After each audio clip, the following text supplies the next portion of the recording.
Good. FK, we're back today again at the business clinics, and today we're talking about leaving money on the table. What do we mean when we talk about leaving money on the table, especially when it comes to sales? It means maybe somebody has not agreed with the client and it is time they have to part ways without making a sale, basically. All the negotiation skills have failed and the reasons why the client won't buy have prevailed over the sale. That looks bad. That means the client is losing, or rather the seller is losing. No one wins. The client loses, the seller loses. But the client loses value if whatever was being sold to them was to add value to them or whatever business they are doing. What we are saying is at all times, a seller should be working towards not leaving money on the table.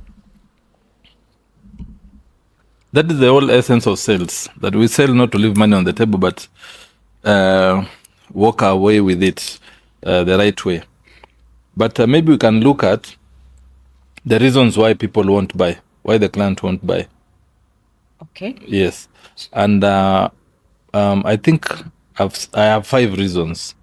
I got them in a mixture of some studies. And this are spelled like MATNUT. MTNUT. MATNUT. Okay. Yeah, there is the first one is money. So somebody won't buy because they don't have enough money. So that is where you see people who are selling, they offer discounts.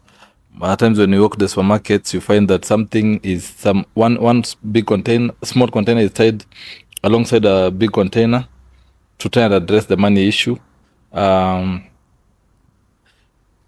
Offers, like you find a price that is written there and is cancelled, and a smaller price is given there, just to try and address, to entice, and also address the money issue.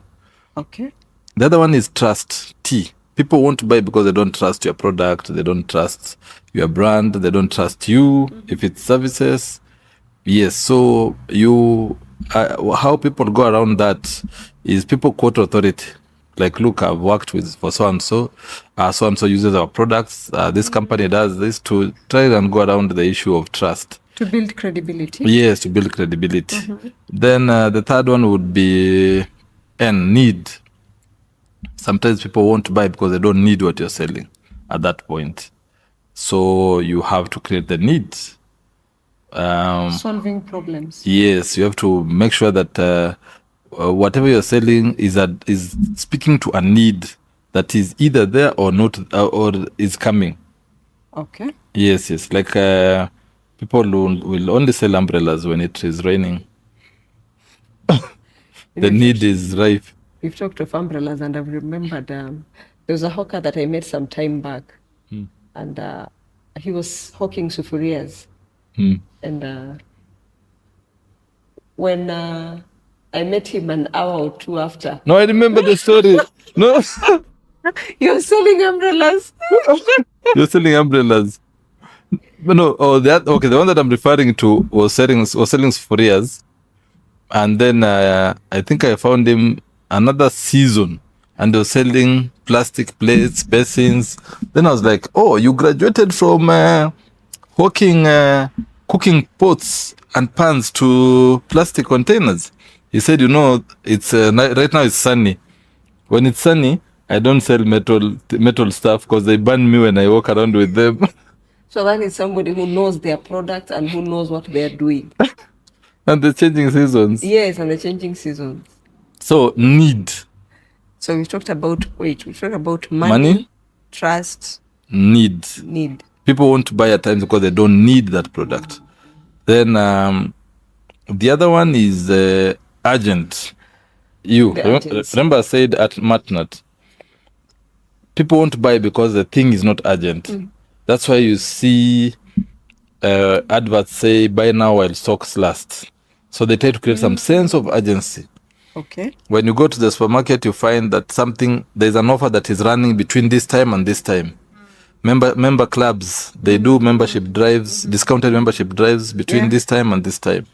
So they try to create some urgency. Like if you pay your deposit between this time, even if this time passes, you'll still be entitled to the big discount.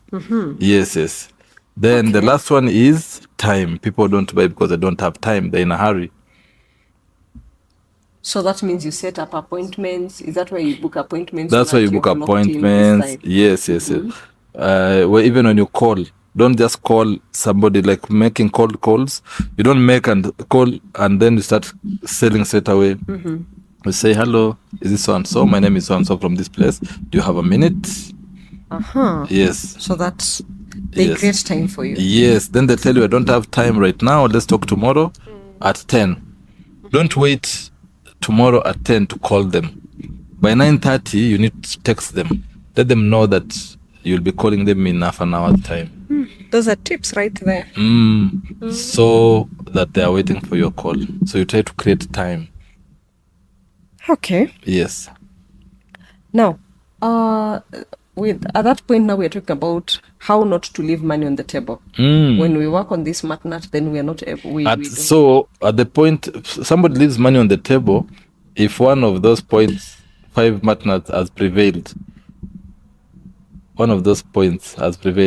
maybe they don't have enough money. So the amount that the client is offering is not enough to meet your costs of bringing the product. Good. Now we've talked about that. Apart from this MatNat, are there any other reasons why somebody would actually leave money on the table, be it morally and all that? Like what? You see, at times a client is offering you're selling a product and client is offering you like they want a kickback from the same, either hike the price. So, and you realize this is clashing with your values.